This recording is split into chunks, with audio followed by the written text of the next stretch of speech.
Everyone talks about the Epstein Files. This is exactly what I've been waiting for. This is exactly, I don't mean to sound like Cat Williams, but this is exactly what I've been waiting for. But almost no one explains how cases like this are actually processed inside the legal system.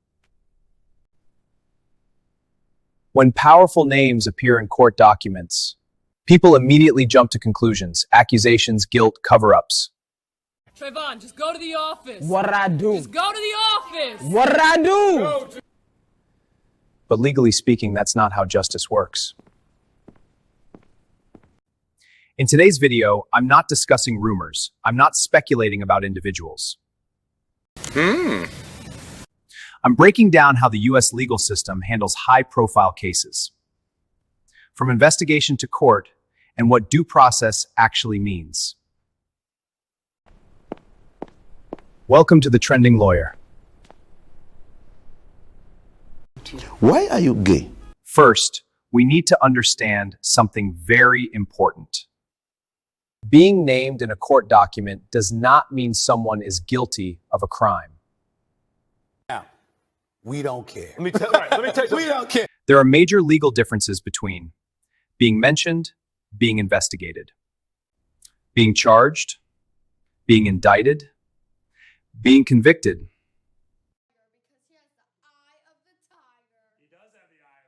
Are you sure about that? When documents are unsealed, it simply means they were previously confidential and are now available to the public.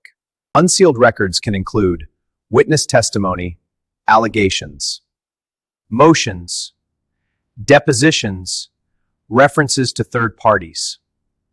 But inclusion in documents is not proof of criminal wrongdoing. Are you kidding me? In American law, guilt requires formal charges, evidence presented in court. Due process, a conviction beyond reasonable doubt. Public opinion moves fast. The legal system moves carefully, and that difference matters. In cases like Epstein's, investigations are typically federal.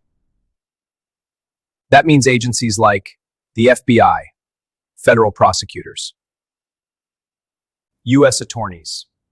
Often, a grand jury is involved. A grand jury does not determine guilt.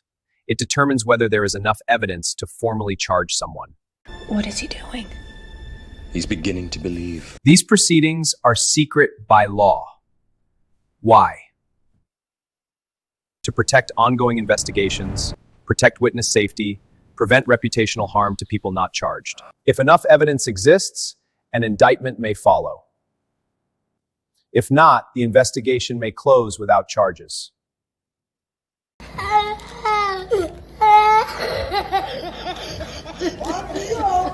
This doesn't mean someone is protected. It means prosecutors must meet a legal burden of proof.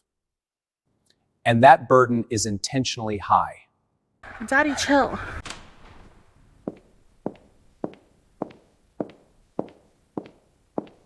High-profile investigations can take years, sometimes decades. My time has come. Why?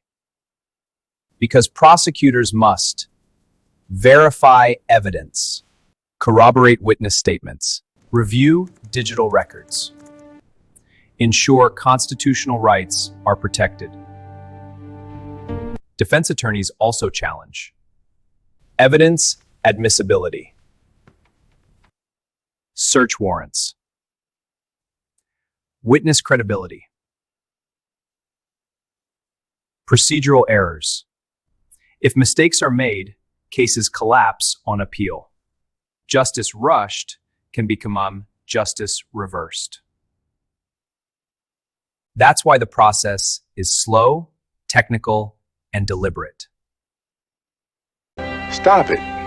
Get some help. The phrase due process gets used often, but rarely explained. Due process means presumption of innocence, right to legal representation, right to confront accusers, protection against unlawful searches, proof beyond reasonable doubt. Even in cases involving powerful individuals, the Constitution does not create two justice systems. one for ordinary citizens and one for elites. In theory, the law applies equally. What? The question the public often asks is whether it does in practice. And that's a conversation about transparency and accountability, not speculation. People want full transparency, and transparency matters. But courts must balance public interest, fair trial rights, ongoing investigations, victim privacy. Ashley! Look at me! Sometimes documents are sealed to protect victims. Sometimes they're sealed to preserve investigations. Sometimes they're unsealed years later.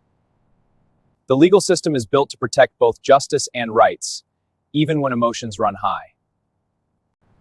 Cases like Epstein's generate strong reactions.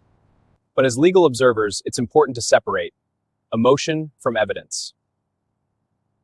Allegations from convictions, public narrative from courtroom procedure. If we care about justice, we have to care about process, because without process, there is no protection for anyone. This is The Trending Lawyer. If you want more breakdowns on how the law really works behind the headlines, subscribe.